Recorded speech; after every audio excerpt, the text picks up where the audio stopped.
আসসালামু আলাইকুম ভিউয়ার্স, মেহে কিচেনে আপনাদের ওয়েলকাম করছি। আজকে আমি আপনাদের রান্না করে দেখাবো অসম্ভব মজার ভুরি ভুনা। ভুরি, উজুরি, বট যে নামেই ডাকুন না কেন, জিনিস কিন্তু একটাই। এটি সঠিকভাবে রান্না না করার কারণে এর আসল স্বাদ কিন্তু পাওয়া যায় না। ভুরিতে পরিমাণ মতো তেল, ঝাল, অন্যান্য মশলা সঠিকভাবে ব্যবহার না করলে রান্না করার পর ভুরিটা খেতেও কিন্তু মজার হয় না। তাই আপনারা যদি আমার এই রেসিপিটি ফলো করে ভুরি ভুনা করেন তাহলে কিন্তু ভুরি হবে আপনাদের সবচেয়ে পছন্দের খাবার। ভুরি ভুনা করার জন্য এখানে আমি 1 কেজি পরিমাণ ভুরি পরিষ্কার করে নিয়েছি। আর এই ভুরি পরিষ্কার করার কিন্তু একটা ভিডিও আমার চ্যানেলে দেওয়া আছে, আপনারা চাইলে দেখে নিতে পারেন। ভিডিও ডিসক্রিপশনে এর লিঙ্ক দেওয়া থাকবে। প্রথম অবস্থায় ভুরিগুলো আমি সিদ্ধ করে নিব, এজন্য ভুরির মধ্যে দিয়ে দিচ্ছি স্বাদ মতো লবণ। এখানে আমি 1 চা চামচ লবণ দিয়ে দিচ্ছি। সেই সাথে দিয়ে দিচ্ছি হাফ চা চামচ হলুদের গুঁড়া, 1 চা চামচ মরিচের গুঁড়া, হাফ চা চামচ করে ধনিয়া এবং জিরার গুঁড়া। এ পর্যায়ে আমি 3 চা চামচ তেল দিয়ে দিয়েছি 1 চা চামচ আদা রসুন বাটা। পরিমাণ মতো পানি দিয়ে দিচ্ছি। একটা ঢাকনা দিয়ে ঢেকে চুলার আঁচ মিডিয়ামের থেকে একটু কমিয়ে দিয়ে এটাকে রান্না করে নিব যতক্ষণ পর্যন্ত ভুরিটা সিদ্ধ হয়ে না আসে এবং পানিটা শুকিয়ে না যায়। এভাবে কিছু মশলা দিয়ে ভুরিগুলো সিদ্ধ করে নিলে ভুরির যে নিজস্ব স্মেল আছে সেটা চলে যায় এবং ভুরি রান্না করার পর খেতেও খুব বেশি সুস্বাদু হয়। বেশ কিছুক্ষণ ধরে সিদ্ধ করে নেওয়ার পর ভুরির পানি শুকিয়ে ভুরিগুলো কিন্তু সিদ্ধ হয়ে গেছে। আর এখন কিন্তু এই অবস্থাতে আছে। ভুরির মধ্যে যতটুকু পানি অবশিষ্ট আছে তাও কিন্তু চুলার জাল বাড়িয়ে দিয়ে শুকিয়ে নিতে হবে। সম্পূর্ণ পানি শুকিয়ে নেওয়া হয়ে গেছে। এ পর্যায়ে আমি চুলাটা বন্ধ করে দিচ্ছি।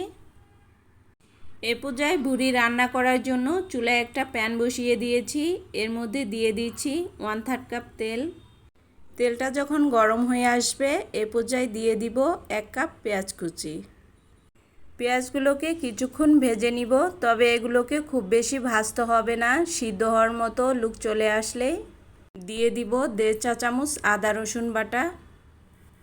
আমি যেহেতু ভুরি সিদ্ধ করার সময় আদা রসুন ব্যবহার করেছিলাম, এজন্য এ পর্যায়ে আর খুব বেশি আদা রসুন বাটা দিতে হবে না। পেঁয়াজের সাথে আদা রসুন কিছুক্ষণ ভেজে নিব।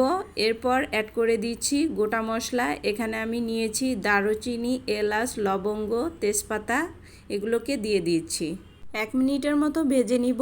গোটা মশলা থেকে যখন সুন্দর একটা ঘ্রাণ বের হবে এ পর্যায়ে অ্যাড করে দিব পানি।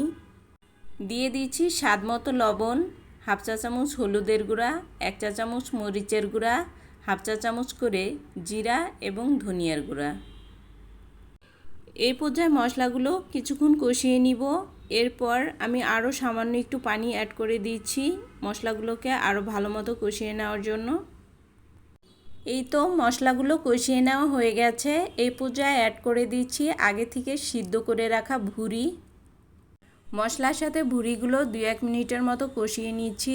এরপর অ্যাড করে দিব 1 চা চামচ গোলমরিচের গুঁড়া, 4টা কাঁচামরিচ। এখানে কাঁচামরিচের আগাগুলো আমি কেটে দিয়ে দিয়েছি হাফ চা চামচ গরম মশলা গুঁড়া। মশলার সাথে ভুরিগুলো মিশিয়ে নিচ্ছি। এ পর্যায়ে অ্যাড করে দিব 2 কাপ গরম পানি। স্বাদ অনুযায়ী লবণ দিয়ে দিয়েছি। এরপর একটা ঢাকনা দিয়ে ঢেকে চুলার জাল মিডিয়ামের থেকে কমিয়ে দিয়ে রান্না করে নিব যতক্ষণ পর্যন্ত ঝোলটা শুকিয়ে ভুরিটা সিদ্ধ হয়ে না আসে। এই তো ঝোলটা শুকিয়ে ভুরিগুলো সিদ্ধ হয়ে গেছে। এ পর্যায়ে অ্যাড করে দিচ্ছি হাফ চা চামচ ভাজা জিরার গুঁড়া। ভাজা জিরা দেওয়ার কারণে ভুরিটা খেতে কিন্তু অনেক বেশি মজার হয়। রান্নাটা হয়ে গেছে, আমি চুলাটা বন্ধ করে দিচ্ছি।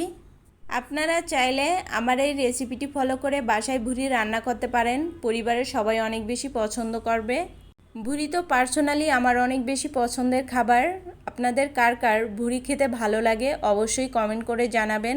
রেসিপিটি ভালো লাগলে অবশ্যই কমেন্ট করবেন, লাইক করবেন, সেই সাথে আমার চ্যানেলটি সাবস্ক্রাইব করবেন। আল্লাহ হাফেজ।